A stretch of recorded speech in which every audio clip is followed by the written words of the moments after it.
Coming to the stage right now, very funny man.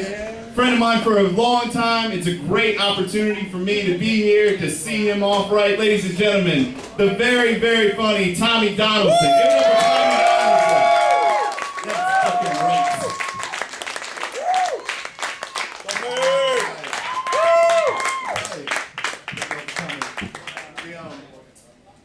I don't know if you guys do have this at your work, but like I've got someone at my work that makes it fucking horrible, and I hate this guy.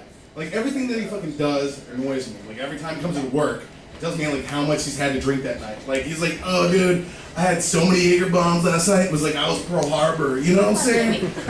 I know, that's awesome. You know, even the way he says his name.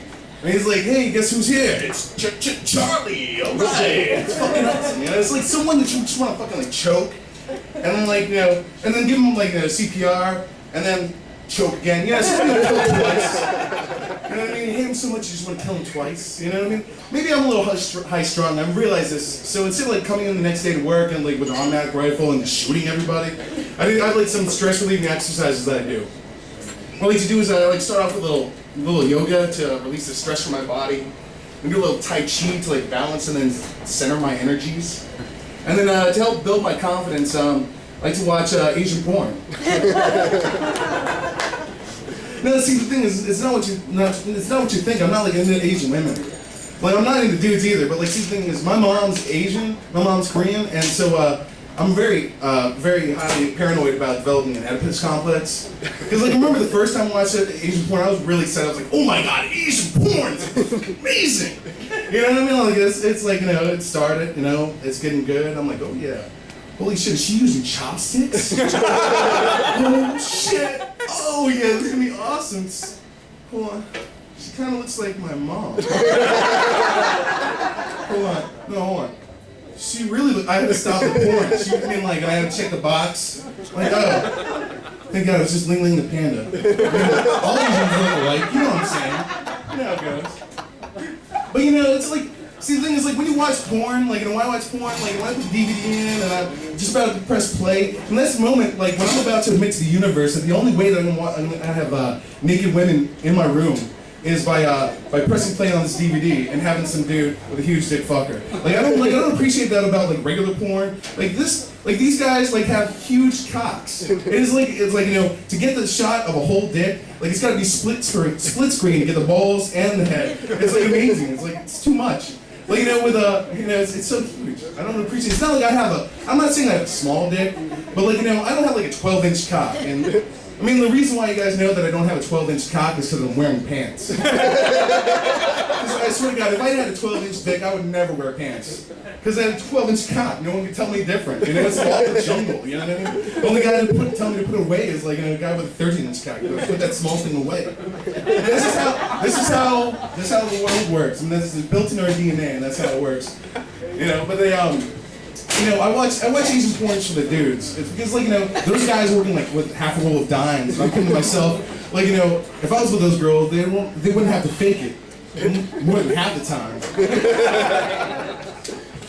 I mean, I guess the reason why I'm such an expert on porn is that, you know, I'm not a guy, I'm like that friend you have that always gets in the friend zone with women. Like, you know, at first it was really my fault. It's because I had bought in that Walt Disney bullshit, like you told them your feelings, you guys would magically fall in love, and like, you know, be in love happily ever after, you'd have a castle with like talking furniture. And this shit was fucking awesome. And then sadly, you know, I'd meet a chick, I really, and I'd tell her about my true passions, like, you know, like recycling, and like, you know, saving the rainforest, and like crying for hours. You know, the shit that I was really into. But like, you know, that didn't really pan out so much. And I realized, you know, it took me a while to realize that this is the wrong way to go about it. I figured I would like, you know, tell them I want to let them know that I'm interested in a committed relationship.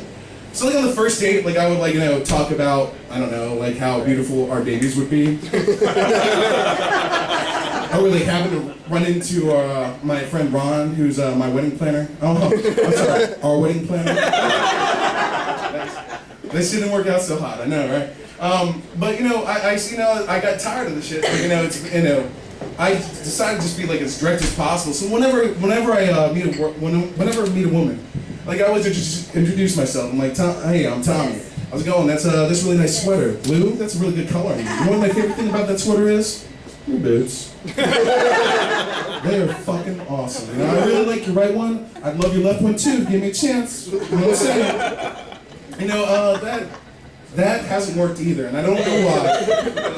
I don't know why, but it hasn't worked either. You know, it's been so long. I was actually contemplating like going to a prostitute. Like I know it's wrong. It's wrong. It's horrible. Whatever. Yeah, I know.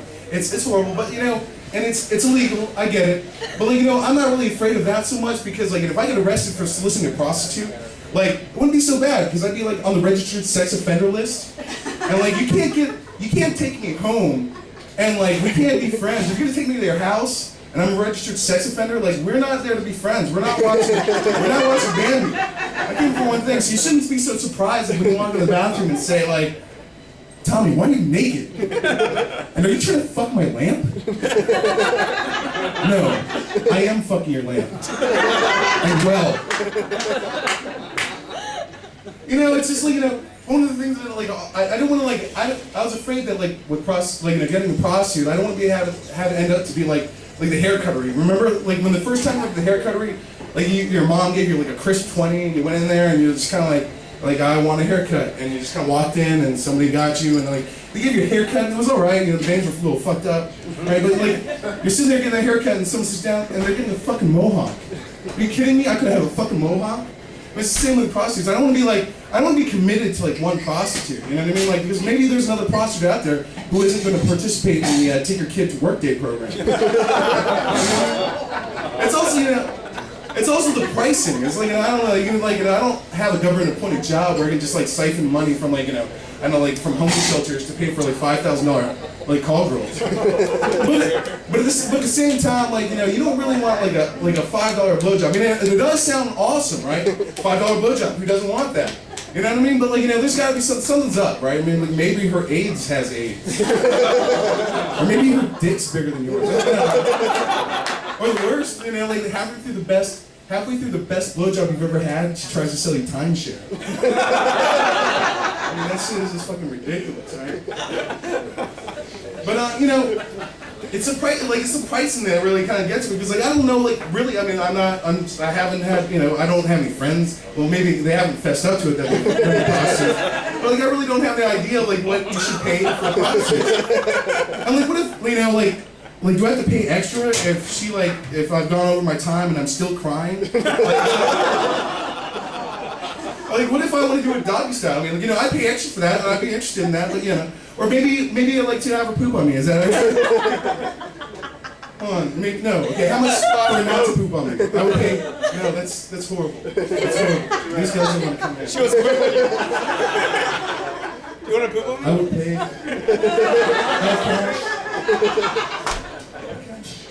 No, but it's not just that. It's just like then you gotta like factor in. Is there like cost of living factor into like the whole prostitution scheme? Like if you get a blowjob in DC, is that the same thing as a three-way in Alabama? I mean, is that fucking fair? Is that fucking fair? No, it isn't fair. I mean, it's like a whole it's a whole prison like cops and robbers scene in Kentucky. Just the Dirty Sanchez upgrade in fucking LA. That's not fucking right. That's not fucking right. I mean, basically what I'm just trying to say is that, I guess the main reason why I'm not with a prostitute or getting prostitutes is because I don't really have a great understanding of hookernomics. Well, that's about it, but I really want to thank you guys.